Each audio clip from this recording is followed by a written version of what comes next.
Allergic to the planet. The part of my story I've rarely told, and the gift my father handed me underneath all of it. Here's something most people don't realize. We aren't born allergic. Not really.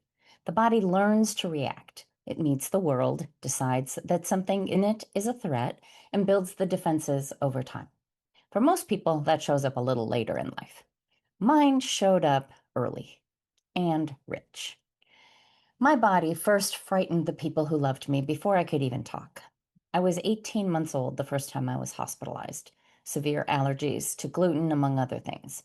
My small system already reacting to the world with an intensity that terrified my family. That was the beginning. Long before I had any words for it, my body was answering everything around it, loudly, urgently, completely. By the time I was 5, I was finally old enough to receive the gift my father gave me. By then, I already had 3 younger brothers and a body that kept me on the sidelines, watching the rough and tumble I wasn't always allowed to join, careful in ways the other children never had to be. And my father, instead of calling me sickly or fragile or breakable, looked at me and called my body sophisticated. He told me my body was special, that it simply noticed more and reacted more to the world around it than other bodies did. That what looked like something going wrong was actually something working beautifully. An early warning system so finely tuned it could feel the world before I could name it. I had no idea at 5 what he had just handed me, but I carried that one word, sophisticated, for the rest of my life, and I needed it, because for most of my life, I used to say I was allergic to the planet. It wasn't really a joke. For decades, I lived with hives, not in one tidy place. That would have been too easy. They moved. A patch here, red and raised and so itchy, I'd scratch it in my sleep, gone by morning and surfaced somewhere new by afternoon. My back, the inside of my arm, along my ribs, never the same place twice, but always lurking, always somewhere, like the weather was happening on the surface of my body. I had a drawer full of topicals and a bottle of Benadryl in every bag. And when one cream stopped working, I bought another. I treated those patches like brush fires. Stamp one out, and another lights up across the field. And underneath all of it, I couldn't breathe. Severe allergies that hardened over the years into a decade of bronchitis, of pneumonia that kept circling back, of asthma that sat on my chest like it had weight of its own. Prednisone, round after round after round, inhalers in every coat pocket, nebulizer treatments where I'd sit and breathe in the mist and wait to feel my lungs unlock.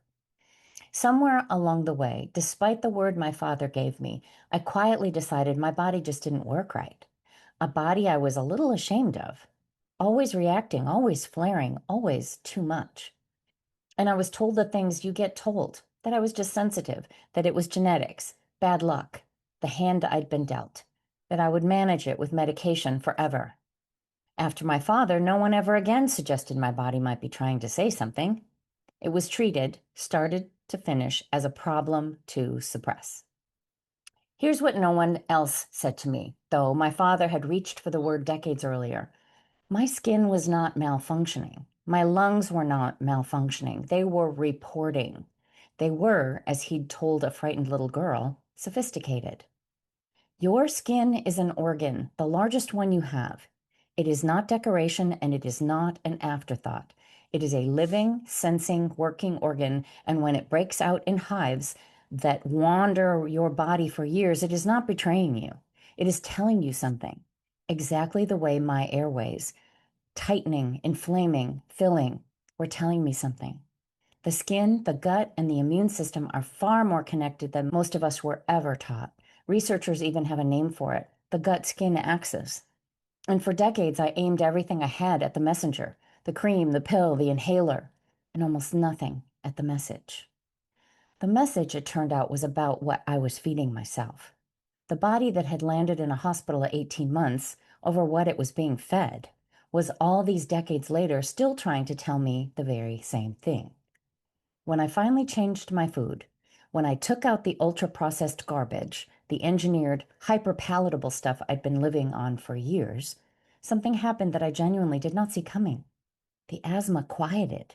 The hives released. Not overnight, not like a magic trick, but truly and lastingly. The drawer of topicals went untouched. The nebulizer went into a closet. I stopped bracing for the next flare because the next flare stopped coming.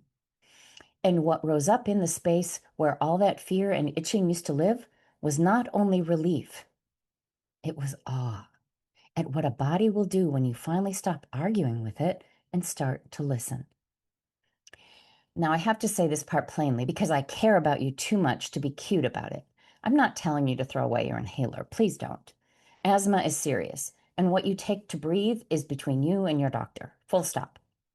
I'm not handing you a protocol, and I'm not making you a promise.